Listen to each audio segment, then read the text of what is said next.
হাসে, হ্যাঁ দারুণ হাসে। কিন্তু আগে কলেজ যাওয়ার সময় আমাকে টাটা বলতো, কত সুন্দর বলতো। এখন কলে কিছু বন্ধ করে মা খেতে দাও, এটা কাটতে হবে না। মা খেতে দাও, কপ সিরাপ বলো করে।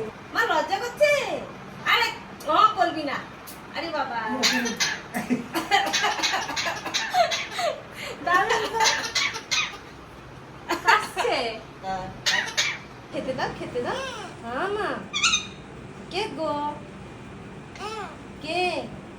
কে? কে? আরো কথা বলা আছে।